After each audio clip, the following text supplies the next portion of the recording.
Apocalipse capítulo 22, do verso 6 ao verso 21.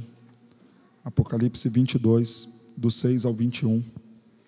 Nos diz assim a palavra de Deus, Apocalipse 22, do 6 ao 21. Disse-me ainda: estas palavras são fiéis e verdadeiras. O Senhor, o Deus dos espíritos dos profetas, enviou seu anjo para mostrar aos seus servos as coisas que em breve devem acontecer. Eis que venho sem demora. Bem-aventurado aquele que guarda as palavras da profecia deste livro. Eu, João, sou quem ouviu e viu estas coisas. E quando as ouvi e vi, prostrei-me ante os pés do anjo que me mostrou essas coisas para adorá-lo. Então ele me disse: vê, não faças isso. Eu sou conservo teu, dos teus irmãos, os profetas e dos que guardam as palavras deste livro. Adora a Deus. Disse-me ainda: não seres as palavras da profecia deste livro, porque o tempo está próximo. Continue o injusto fazendo injustiça, continue o imundo ainda sendo imundo, o justo continue na prática da justiça, e o santo continue a santificar-se. E eis que venho sem demora, e comigo está o galardão que tenho para retribuir a cada um segundo as suas obras. Eu sou o Alfa e o Ômega, o primeiro e o último, o princípio e o fim. Bem-aventurados aqueles que lavam as suas vestiduras no sangue do Cordeiro, para que lhes assista o direito à árvore da vida, e entrem na cidade pelas portas. Fora ficam os cães, os feiticeiros, os impuros, os assassinos, os idólatras e todo aquele que ama e pratica a mentira. Eu, Jesus, enviei o meu anjo para vos testificar estas coisas às igrejas. Eu sou a raiz e a geração de Davi, a brilhante estrela da manhã. O Espírito e a noiva dizem: vem. Aquele que ouve, diga: vem. Aquele que tem sede, venha. E quem quiser, receba de graça a água da vida. Eu, a todo aquele que ouve as palavras da profecia deste livro, testifico: se alguém lhe fizer qualquer acréscimo, Deus lhe acrescentará os flagelos escritos neste livro. E se alguém tirar qualquer coisa das palavras do livro desta profecia, Deus tirará a sua parte da árvore da vida, da cidade santa e das coisas que se acham escritas neste livro. Aquele que dá testemunho destas coisas diz: certamente venho sem demora. Amém. Vem, Senhor Jesus. A graça do Senhor Jesus seja com todos. Irmãos, nós estamos diante da mensagem final. Não apenas a mensagem final do livro de Apocalipse, mas também as últimas palavras fechando o cânon, os 66 livros inspirados pelo Senhor. Esta foi a última vez que Deus se revelou de forma autoritativa, escrita, palavra dele, registro inspirado. Tudo o que vem depois do verso 21 pode ser visto como a iluminação do Senhor para os seus servos a partir da Escritura. Mas não creia em qualquer nova revelação que vá além ou aquém daquilo que nos foi revelado aqui. Encerra-se o cânon. E qual foi a mensagem final que Deus deixou para a sua igreja? A mensagem final que Deus deixou para nós diz respeito à sua palavra, diz respeito só ao fim, ao tempo que nós estamos vivendo. E assim então nós faremos a exposição deste texto com o tema A Mensagem Final. A mensagem final diz respeito sobre a palavra do Senhor. O texto começa nos dizendo no verso de número 6: disse-me ainda estas palavras. E aí tudo que vem depois, até o verso de número 11, nos falará sobre a mensagem final em relação à palavra de Deus. Estas palavras são primeiramente fiéis e verdadeiras. Ao deixar para nós um recado final, uma mensagem final, A mesma forma como foi referido a Cristo no capítulo 19, também será referido a sua palavra aqui no capítulo 22. No capítulo 19, Jesus é chamado de fiel e verdadeiro. E agora, no capítulo 22, a palavra, a Bíblia, a Escritura, o livro de Apocalipse é também chamado de fiel e verdadeiro. Não existe nenhuma outra mensagem senão a da Escritura que nos conduz a Cristo Jesus. Não existe nenhuma outra mensagem, nenhum outro escrito, nenhum outro livro, nenhum outro profeta que fale com a mesma autoridade de Cristo sobre Deus, sobre o homem, sobre todas as coisas. Irmãos, nós vivemos um tempo de relativização da verdade. Essa relativização da verdade ganha um nome dentro da igreja chamado liberalismo teológico, onde a palavra de Deus, a Bíblia, é relativizada ao ponto de crentes questionarem se tudo o que está nesse livro é verdadeiro ou não. Pois bem, se você crê em Cristo, você precisa crer na Bíblia. Não existe a possibilidade de você amar a Jesus, conhecer a Jesus, crer em Jesus e desprezar a sua palavra. Tal qual Jesus é testemunha fiel e verdadeiro, também a sua palavra é chamada fiel e verdadeira. Hoje pela manhã, nós ouvimos dizer pelos nossos adolescentes que umbandistas recitam o credo apostólico. Irmãos, espíritas vão falar de Jesus, umbandistas vão falar de Jesus, católicos vão falar de Jesus, e tantas outras religiões sincréticas vão falar de Jesus, vão dizer que o seu ensino é bom, vão dizer que ele foi um grande homem, e talvez você construa uma religiosidade em que você até aceite Jesus, mas rejeite a sua palavra. Esta é a falsa religião, este é um engano. Não existe crer em Jesus e desprezar a sua palavra. Não existe crer em Jesus e selecionar textos em que você julgue serem aplicáveis à sua vida, desprezando outros. Fiel é esta palavra esta que condena o homicídio, que condena a mentira, que condena a fofoca, palavra esta que condena o divórcio, palavra esta revelada, sagrada Escritura, que condena o homossexualismo, que condena a violência, que condena o machismo, que condena o feminismo, que condena a corrupção. Não aceite qualquer religião que pregue Cristo Jesus, mas que rejeite a palavra de Deus. Cristo Jesus é fiel, bem como também a sua palavra, mesmo que na leitura deste texto sejamos confrontados em muitos momentos. Mesmo que em muitos momentos fosse interessante demais, como alguns liberais dos nossos dias dizem, talvez atualizar a Escritura. Lembre-se que esta Escritura é fiel, tal qual o Cristo que a entregou para nós. A mesma adjetivação que foi dada ao Senhor Jesus, fiel e verdadeiro, também é dada à sua palavra. Mas por que esta palavra é fiel?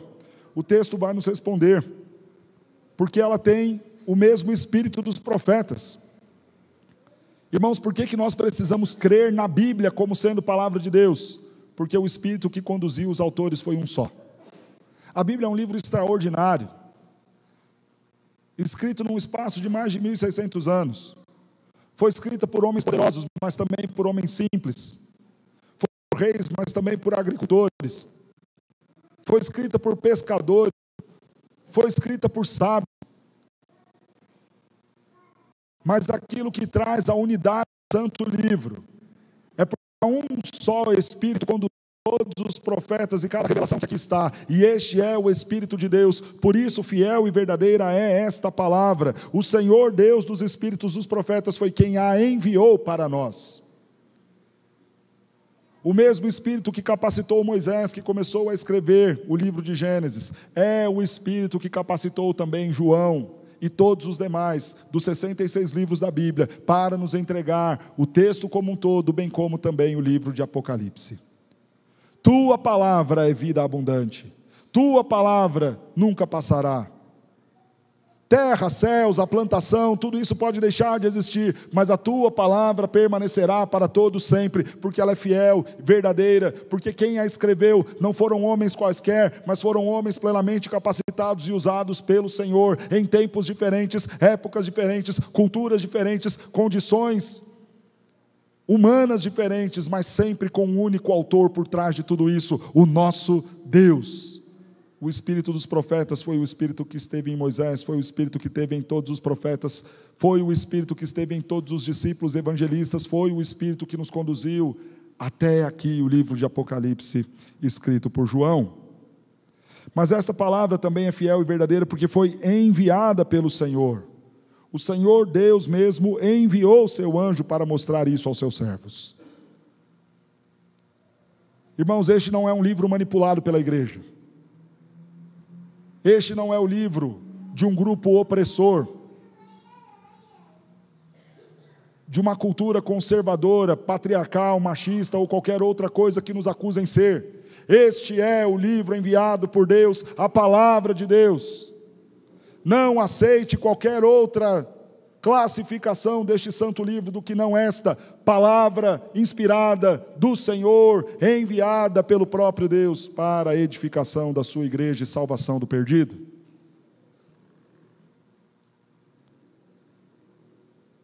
Veja o que nos diz o verso de número 8. É palavra fiel e verdadeira porque foi conduzida pelo Senhor. É palavra fiel e verdadeira porque foi entregue ao Senhor, e assim o foi. E lemos João dizendo: eu, João, sou quem ouviu e viu estas coisas. Cada um dos servos de Deus usados pelo Senhor deixaram aqui o registro inspirado. Mas, irmão, a mensagem final falando sobre a palavra vai nos dizer que ela é fiel e verdadeira, mas também vai nos dizer que ela deve ser guardada.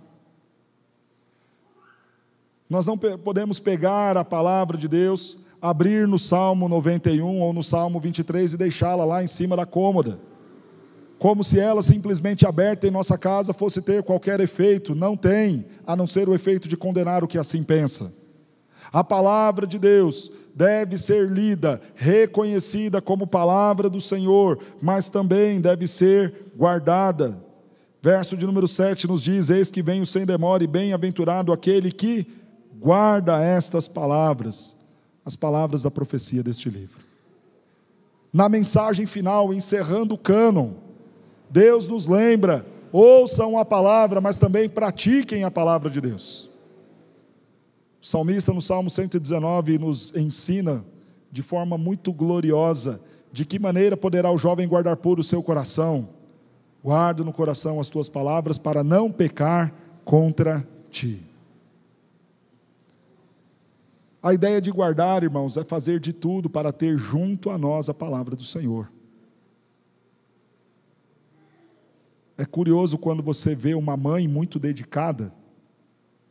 As pessoas vão falar o seguinte: parece até uma galinha com os seus pintinhos debaixo de suas asas, guardando e protegendo.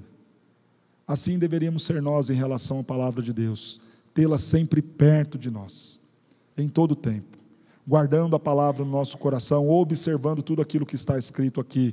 Bem-aventurados serão aqueles que não apenas lerem a Bíblia, mas que praticarem a Bíblia. Irmãos,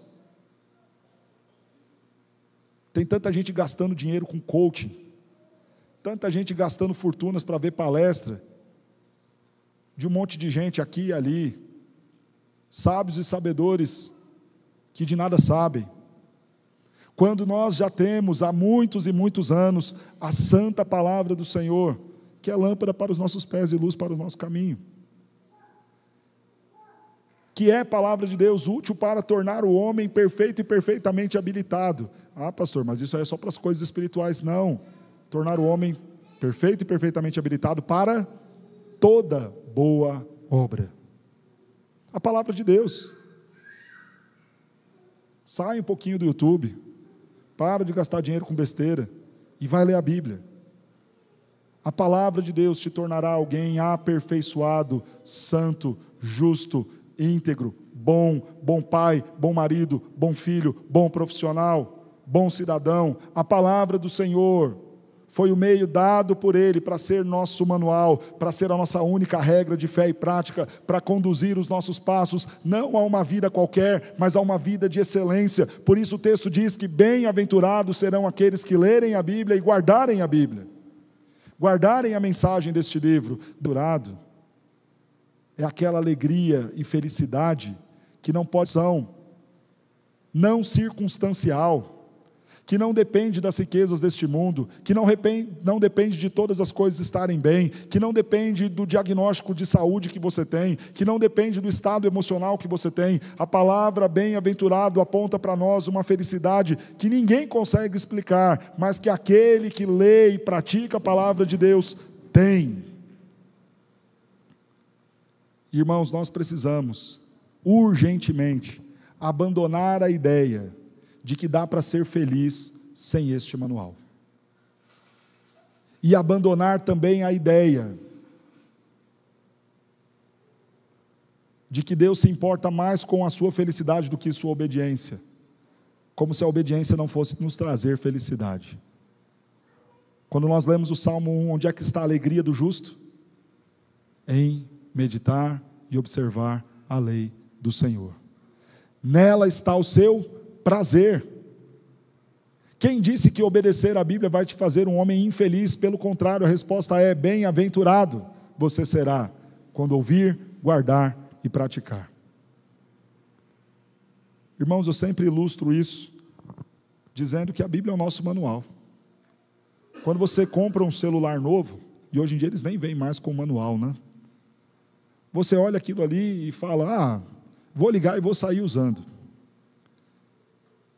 E é muito curioso, porque dá para você usar o celular sem ler o manual? Sinceramente, dá? Dá para usar o celular sem ler o manual? Claro que dá. Claro que dá. Mas então você conversa com alguém que conhece um pouco mais, principalmente alguém que leu o manual, e daqui a pouco aquela pessoa está fazendo coisas extraordinárias, você olha e fala: rapaz, é o mesmo celular que o meu? A pessoa fala: é, e faz tudo isso, você faz, mas você não sabia, porque você não leu o manual. E o problema de não ler o manual, primeiro, você não aproveita todos os recursos que ele pode te entregar. Segundo, você pode perder aquilo que você tem. Dá para viver sem a Bíblia, pastor? Claro que dá. Tem um monte de gente que nasce e morre sem nunca ler uma página da Bíblia. Mas as duas implicações são reais. Primeiro, não vai aproveitar todo o potencial que a vida tem, porque não leu o manual deixado pelo Criador para usar bem o potencial de vida que lhe foi dado. Não vai usar bem a sua inteligência, o seu corpo, seus dons, seus talentos, não vai viver bem em família, em sociedade, em profissão, em carreira, em absolutamente nada. Mas vai conseguir viver? Claro que vai. Mas sem desfrutar da bem-aventurança de Deus, do potencial que Deus nos deu para exercermos várias coisas para a glória dEle. E a segunda implicação também é verdadeira. Poderá conduzir a sua vida à morte. Poderá não, conduzirá certamente a sua vida à morte. E à morte espiritual. Há uma separação de Deus irreconciliável. Porque isso só é possível por Cristo. E Cristo foi revelado no manual, na palavra, na regra que temos. Por isso devemos guardar a palavra de Deus. Bem-aventurado serão aqueles que guardarem as palavras da profecia deste livro. Mas é curioso, irmãos, que quando nós não guardamos a palavra de Deus, isso nos conduz ao tropeço. E é o que o livro vai nos registrar aqui. O verso de número 8 nos diz assim: e quando as ouvi e vi, prostrei-me ante os pés do anjo que me mostrou essas coisas para adorá-lo. Irmãos, João tinha visto coisas extraordinárias. João tinha visto o trono de Deus, testemunhado o fim de todas as coisas. E o anjo que lhe mostrou isso, o tempo todo o conduzindo para cá e para lá, mostrando as muitas visões, agora fala para ele: João, encerrou. Esta foi a última visão do novo céu e da nova terra. E qual é a atitude de João? se prostra para adorar o anjo, e vai tomar uma bronca do anjo, que diz assim a ele: vê, não faças isso, eu sou conservo teu, dos teus irmãos, dos profetas, dos que guardam as palavras deste livro, adore somente a Deus. João, você está errado, não é para me adorar, não é para se prostrar diante de mim, eu sou apenas um servo teu, eu fui usado pelo Senhor poderosamente para te mostrar todas essas coisas, as coisas que em breve hão de vir, de acontecer, mas eu não sou Deus, não me adore, não se curve diante de mim, adore tão somente a Deus. Irmãos, se João, apóstolo do Senhor, provavelmente aqui com quase seus 90 anos de vida, depois de receber a visão gloriosa de todas as coisas, tropeçou, pecando, se curvando e adorando um anjo, quanto mais nós, se não nos atentarmos a observar a palavra de Deus. Como Deus é gracioso em mostrar as falhas do ser humano. Não há um grande personagem da Escritura que não tenha o seu pecado revelado. E João, no fim do registro dele, o discípulo amado, tem registrado no seu último episódio um pecado. Irmão, se João, apóstolo do Senhor, pecou, e isso não significa dizer que ele foi condenado, significa que ele pecou como nós pecamos, então mais nós precisamos estar atentos para ler a Escritura e guardar a Escritura. O texto aqui está condenando a idolatria, e eu abro esse parêntese aqui. Há muitos que dizem assim: não, mas a gente não adora imagens, a gente só venera, a gente só admira. O texto não está dizendo em nenhum momento que João fez uma canção ou deu alguma oferta para o anjo, está dizendo simplesmente que ele se prostrou, e o anjo entendeu que isso era adoração, e a resposta do anjo é: adore a Deus. A tudo aquilo que você se curva, isso é um ídolo, e se é um ídolo, é pecado. Você está destinando a glória que deveria ser dada tão somente a Deus, a homens, e o Senhor não aceita isso de jeito nenhum. Mas ainda sobre a palavra, nesta mensagem final, nós temos o Senhor falando algo muito interessante no verso de número 10: não celes as palavras da profecia deste livro. É curioso, e você só vai entender isso aqui, irmãos, quando você for lá no livro de Daniel, e eu convido você a acompanhar Daniel, capítulo de número 12, versos 9 e 10, Daniel 12, 9 e 10, o texto já está projetado com muita eficiência aí, nos diz assim: vai, Daniel, porque estas palavras estão encerradas e seladas até ao fim, ao tempo do fim. Muitos serão purificados, embranquecidos e provados, mas os perversos procederão perversamente, e nenhum deles entenderá, mas os sábios entenderão. Já foi dito aqui na exposição de Apocalipse que esta revelação de João não é o único livro apocalíptico da Escritura. Daniel também é um outro livro de literatura apocalíptica, falando dos últimos acontecimentos, revelando o fim. No entanto, a Daniel foi dada a revelação, foi dado o entender e compreender sobre as últimas coisas, mas a ele foi dito: cele, fecha, não revele isso ainda. Por quê? Porque isso é para o tempo do fim. Mas a João, que também é dada a mesma revelação sobre os últimos acontecimentos, a mensagem dada a ele sobre a palavra é diferente. Não celes a palavra do livro. Não deixe estas informações fechadas, escondidas. Entregue isso ao mundo inteiro. Qual é a diferença para Daniel, de Daniel para João? Uma: Cristo Jesus veio entre o tempo dos dois. Daniel, ainda não anuncie sobre o juízo de Deus, porque eu enviarei o Redentor, porque eu enviarei o convite de salvação ao homem. Daniel, segura estas informações, porque ainda virá para o homem a chance, a esperança. Cristo virá, mas agora que Cristo já veio, esta mensagem precisa ser urgentemente divulgada, que todos saibam que fiel e verdadeira é esta palavra, que Cristo Jesus voltará, que em sua vinda Ele trará juízo sobre os homens. Agora a mensagem está completa e pode ser dita, apresentada aos homens. Em outras palavras, o que está sendo dito para Daniel: Daniel, não apresente o desespero sem antes vir a solução, Cristo Jesus.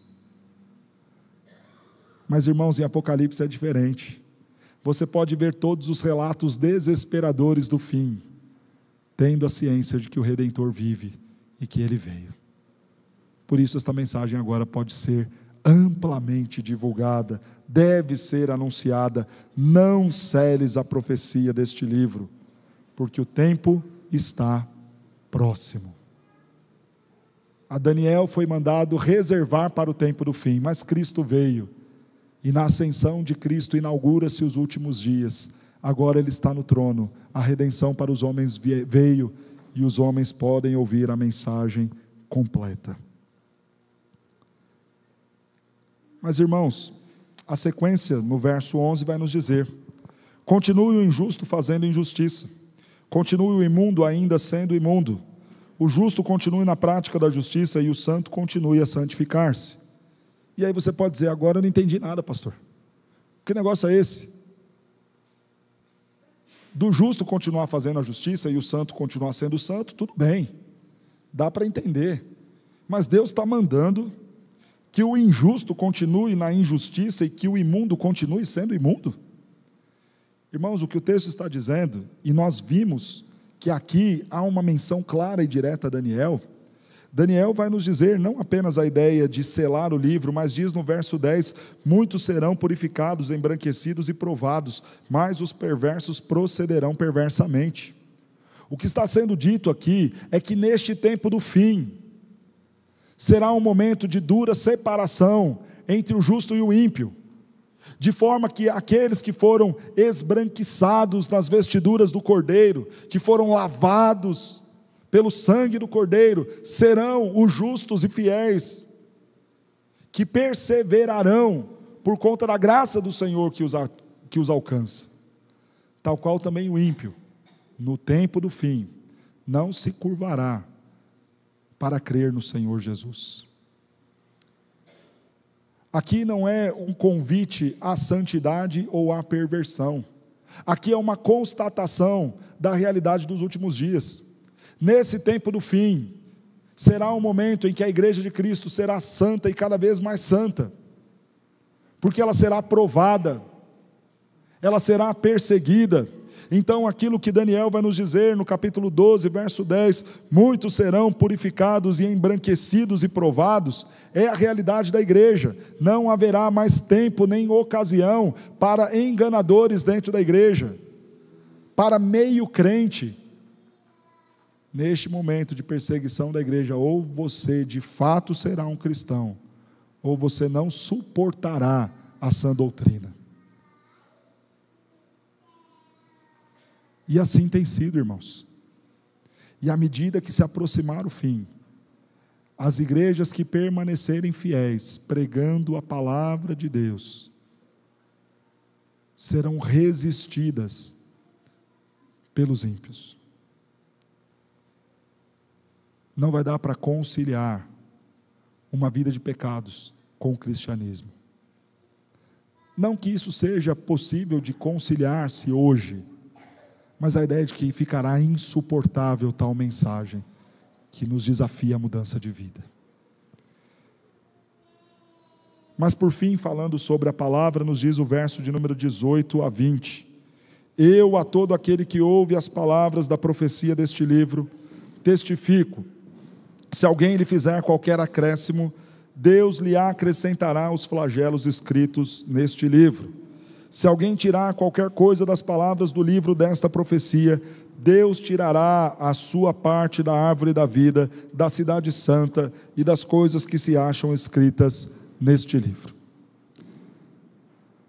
A mensagem final deixada pelo Senhor Jesus aqui para a sua igreja mostra que a sua palavra é fiel e verdadeira, mostra que a sua palavra deve ser guardada, mostra que a sua palavra deve ser anunciada e, por fim, mostra que a sua palavra deve ser preservada, que ninguém acrescente ou subtraia qualquer informação deste livro. Não é a Bíblia que precisa ser atualizada, é a sociedade que precisa ser transformada. Não é a Bíblia que precisa adequar-se às regras do mundo pós-moderno. Não é a Bíblia que tem que se adequar ao novo conceito de família, à nova perspectiva sobre o que é o homem ou a mulher. Corações devem ser transformados pela palavra do Senhor, que dela não deve ser nem acrescentado absolutamente nada, nem retirado qualquer coisa. Maldito será aquele que assim o fizer.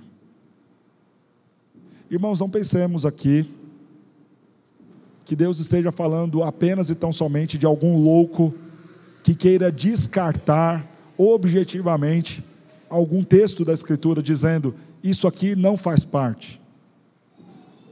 E quando eu digo apenas ou não apenas estes, é porque nós reconhecemos que existem loucos que querem dizer que este ou aquele texto não é palavra de Deus. O texto está falando além daqueles que vão distorcer e dizer aquilo que a Bíblia não diz, ou deixar de falar aquilo que a Bíblia diz. Malditos sejam estes. Preste atenção aqui. Tem muita igreja hoje em dia, não tem? Aqui na avenida deve ter 15, 20, na rua de trás, e na outra, e na outra. Tem ou não um monte de igreja? Sabe qual é o vídeo mais acessado do nosso canal do YouTube? É um que tem o título: Quando devo mudar de igreja? Você deve mudar de igreja quando a sua igreja abandonar a pregação fiel da palavra. Maldito seja aquele que acrescentar ou tirar. Irmãos, com essa quantidade enorme de igreja que tem, as igrejas estão cultivando clientes. Então você vai num lugar que tem a iluminação muito legal. Ai, pastor, me senti tão amado aqui, foi uma recepção tão gostosa. Eu ganhei bolo, eu ganhei café, me levaram numa sala tão legal. Era uma sala refrigerada, tinha Coca-Cola lá, tinha até amendoim para mim, e falaram: aqui você é amado, queridão. Pastor, eu gostei tanto, foi tão gostoso, foi tão caloroso. Se nesse lugar pregar a palavra de Deus, glória a Deus. Glória a Deus. Mas se este lugar tiver toda essa recepção e uma pregação pobre, saia deste lugar.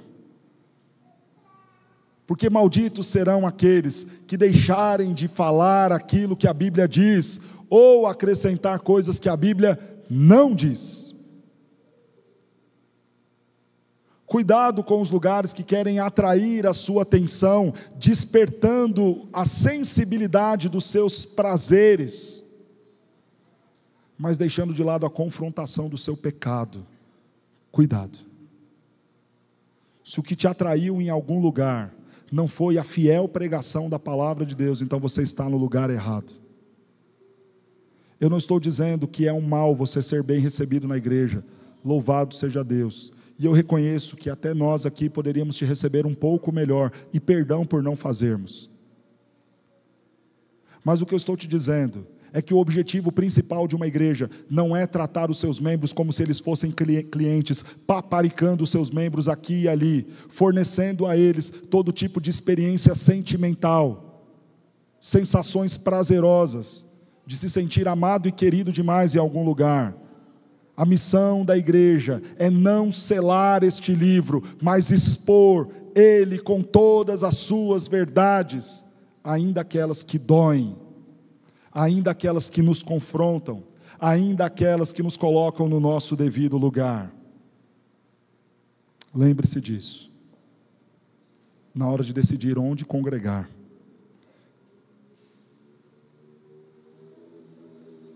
se alguém lhe fizer qualquer acréscimo, se alguém tirar qualquer coisa deste livro. Isso aqui eu não vou pregar, não. Vou falar dessa outra coisa, não está na Bíblia, mas é bonito. Estes ficarão de fora, não terão sua parte na árvore da vida, nem na cidade santa, nem das coisas que se acham escritas neste livro. Não estarão no novo céu e na nova terra. Não terão lugar na presença e na companhia de Deus. Estarão no lago de fogo, no inferno. E quem garante isso? O verso 20 nos diz: aquele que dá testemunho destas coisas diz: certamente venho sem demora, vem Senhor Jesus. Quem garante isso é aquele que foi chamado de fiel e verdadeiro, que chama a sua palavra de fiel e verdadeira e diz assim: quem não prega a minha palavra com a fidelidade que lhe é devida, este está fora. E eu mesmo, Senhor Jesus, garanto isso. Não vai precisar que ninguém se levante para cancelá-lo no YouTube. Eu mesmo, o Senhor, o deixarei de fora. Irmãos, nós vimos aqui que a mensagem final trata primeiramente sobre a palavra de Deus. Mas esta mensagem final de Apocalipse trata também sobre o fim. E o verso 12 começa a nos mostrar isso. Eis que venho sem demora, comigo está o galardão que tenho para retribuir a cada um segundo as suas obras. A primeira mensagem sobre o fim é que este se aproxima. Eis que venho sem demora. Jesus já havia dito que nos últimos dias será como nos dias de Noé. O povo vai estar comendo, bebendo, casando e se dando em casamento, esquecendo desta realidade que o fim se aproxima. Então muitos vão dizer: isso é besteira, isso não vai acontecer, isso é loucura dos crentes. Mas a mensagem é uma advertência: eis que venho sem demora. Esta é a mensagem final do livro sobre o fim. Vai chegar a qualquer momento e vem sem demora. Este tempo que se aproxima será um momento também do exercício da justiça de Deus. E o verso 12 nos diz: comigo está o galardão que tenho para retribuir a cada um segundo as suas obras. Glória a Deus por isso. O que Jesus está dizendo é: há uma realidade de sofrimento, de tristeza, de dura perseguição da igreja, mas Ele está voltando, e sabe o que Ele está trazendo com Ele? Está trazendo o nosso galardão, está trazendo a retribuição para aqueles que foram justos, fiéis e obedientes à sua palavra. Se alegre com esta verdade, de que Cristo está voltando, e está voltando com um prêmio para aqueles que foram fiéis.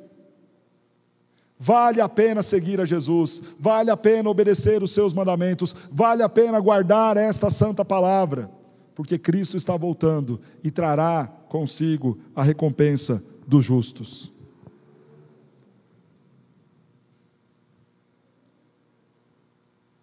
E então, ele nos diz no verso 14: bem-aventurados serão estes. Serão estes que lavaram as suas vestiduras no sangue do Cordeiro, para que lhes assista agora o direito à árvore da vida, e entrem na cidade pelas portas. Lembra quando nós falamos na semana passada sobre as portas da nova terra, que estarão abertas para receber o povo de Deus? Sobre o fim é-nos dito aqui: se aproxima, e junto com ele virá o nosso galardão. Bem-aventurados nós seremos, estaremos na presença de Deus.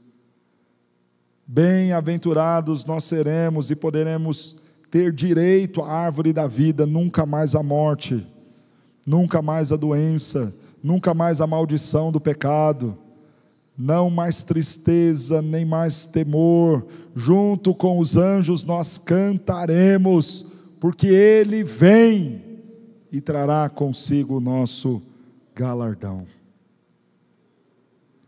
Mas se é verdade que Ele virá e será um tempo de justiça, Ele também trará a punição.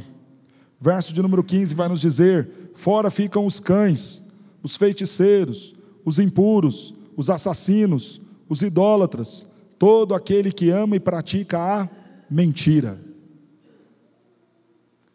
Se há aqueles que entrarão pelas portas para desfrutar das bênçãos de Deus, há aqueles também que ficarão de fora, e os adjetivos são dados aqui. É curioso que o primeiro grupo apontado são dos cães, e o texto não está falando ao animal doméstico. Quando nós lemos Provérbios, capítulo de número 26, verso 11, diz que o homem que torna ao seu pecado é semelhante ao cão que volta ao seu vômito. A ideia dos cães aqui são daqueles que, conhecendo a verdade, voltaram aos seus pecados. Aqueles que, tendo recebido a pregação do Evangelho, tendo sido instruídos no caminho do Senhor, preferiram voltar ao seu vômito, preferiram voltar à imundícia do seu pecado. Ei, você, filho de crente que está me ouvindo aqui, que está distante dos caminhos do Senhor, que está vivendo uma vida sem vergonha, conhecendo a verdade, mas vivendo como um ímpio, se lambuzando na lama do pecado, tornando ao vômito das imundícias dos seus erros, de fora você ficará. Viva como crente, tal qual seu pai e sua mãe te instruíram, tal qual você tem ouvido na igreja desde pequeno. Não volte ao pecado e às práticas do velho homem, porque vem o dia do Senhor. Você que está afastado dos caminhos do Senhor, preste atenção, não adie o dia do seu retorno, volte-se ao Senhor, porque Ele vem. Eis que venho sem demora. Saia do vômito, saia do pecado, saia do lixo de vida que você está vivendo e volte-se ao Senhor, porque ainda há tempo, O primeiro grupo dos que ficam de fora são aqueles que conheceram, mas rejeitaram. São aqueles que sabiam, mas não creram. São aqueles que ouviram, mas não guardaram. São aqueles que conheceram, mas não receberam Cristo Jesus em suas vidas. Este é um alerta para você. Você não vai para o céu porque o seu pai e sua mãe vão. Você vai para o céu se você crer em Cristo Jesus. Ficam também de fora os feiticeiros, os impuros, os assassinos, os idólatras e todo aquele que ama e pratica a mentira. Todo aquele que vive na prática do pecado e não se reconciliou com Deus por meio de Cristo Jesus, ficará de fora. Eis que venho sem demora, e o alerta é feito aqui. Falando sobre o fim, irmãos, nos é apresentado a volta repentina de Cristo, um tempo de exercício da justiça, mas também o texto graciosamente, mais uma vez, nos convida ao arrependimento. Eu sou o Alfa e o Ômega, o primeiro e o último, o princípio e o fim. Verso 16, eu, Jesus, enviei o meu anjo para vos testificar estas coisas, igreja. Eu estou dando a oportunidade, você que está ouvindo esta mensagem, mais uma vez, Deus está te dando a oportunidade de reconciliação. Ele, o Senhor Jesus, é o Alfa e o Ômega, nem o outro. Ele é o princípio e o fim. Ele é Deus. Todas as coisas que existem vieram a existir por meio do poder da sua palavra. Creia em Cristo Jesus e você será salvo. A oportunidade está sendo dada. Ele está enviando a sua igreja para testificar dessas coisas. Creia em Jesus, Ele está te convidando. Eu sou a raiz. Eu sou a geração de Davi, eu sou a brilhante estrela da manhã. Irmãos, olha como Jesus está se identificando para você, preste atenção aqui. Essa é a mensagem final, irmãos. Talvez essa seja a última mensagem que você vai ouvir, porque eu não sei se você vai estar aqui semana que vem. Mas preste atenção como este livro extraordinário está concluindo a sua mensagem para os homens. Deus ainda nos dá a oportunidade, e a forma última como Ele se apresenta é dizendo, eu sou a raiz. Toda uma floresta de coisas podem queimar diante dos seus olhos, Todos os seus argumentos sobre o cristianismo podem ser devastados pelo seu professor de filosofia, podem ser queimados e arruinados pela sociedade e mundo pós-moderno, pela filosofia pagã dos nossos dias. Tudo isso pode ser queimado, tudo isso pode ser tirado, mas na raiz está o Senhor nosso Deus. Ele é o Criador de todas as coisas, o Senhor Jesus é a raiz. O pecado pode manchar a sociedade, o pecado pode manchar a igreja, o pecado pode manchar os planos de Deus para aquilo que é a família, o pecado pode manchar aquilo que Deus pensou para quem é o homem, para quem é a mulher, mas a raiz, o pecado não pode atingir, porque ele não atingiu Cristo Jesus. Cristo é a raiz, e quem tiver arraigado nele, enraizado nele, terá vida, terá vida.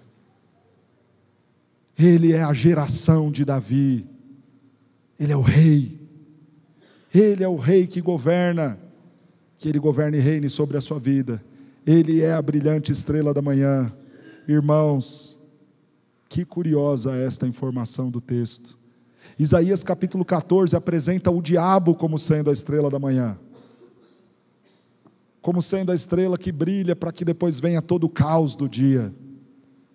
Mas aqui, depois da vinda de Cristo, a morte de Cristo e a ressurreição de Cristo, o que traz luz ao mundo, o que traz esperança ao mundo, a verdadeira estrela da manhã nos é apresentada e se chama Cristo Jesus.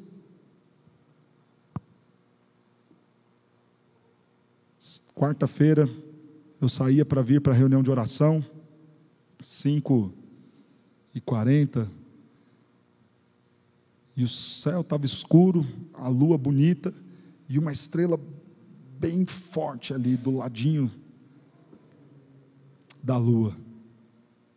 E eu já estava estudando esse texto, eu me lembrei, eis aí o anúncio de um lindo dia depois de densas trevas.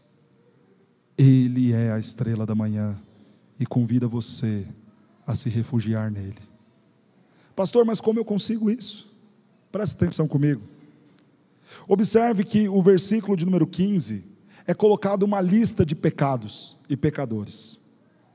Mas o verso 14 não tem uma lista de coisas boas.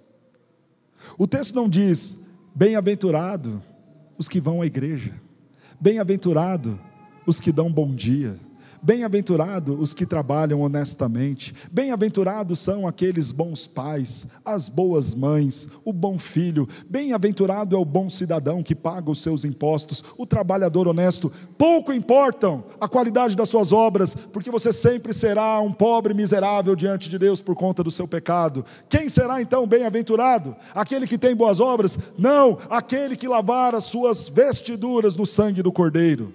Este será o bem-aventurado. Irmãos, é glorioso isso, porque o Senhor nos condena pelos nossos muitos pecados, mas nos salva por conta de um único justo, Cristo Jesus. O que eu preciso fazer para ser salvo?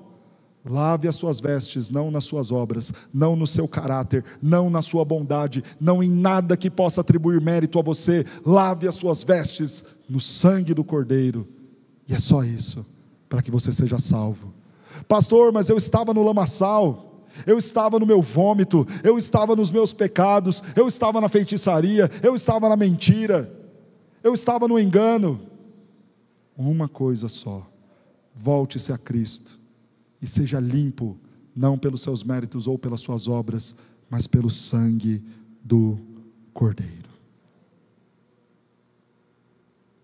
Depois de Cristo se apresentar, a raiz, a geração de Davi, a brilhante estrela da manhã, o Espírito e a noiva dizem, vem. Aquele que ouve estas palavras, diga, vem. Se você tem sede, se você está cansado, se você precisa de Jesus, venha, e quem quiser, receba de graça a água da vida. Esta é a mensagem final deste livro. Esta é a mensagem final da Bíblia. Aqueles que já creem em Cristo Jesus, parem de ansiar as riquezas deste mundo. Ah, pastor, quando é que vai chegar o meu dia? O dia que eu vou ganhar dinheiro, que eu vou prosperar? Quando vai chegar a minha bênção? Quando vai chegar a minha vitória? Não clame por essas coisas. O Espírito e a noiva e todos aqueles que ouviram esta palavra devem dizer: vem, Senhor Jesus.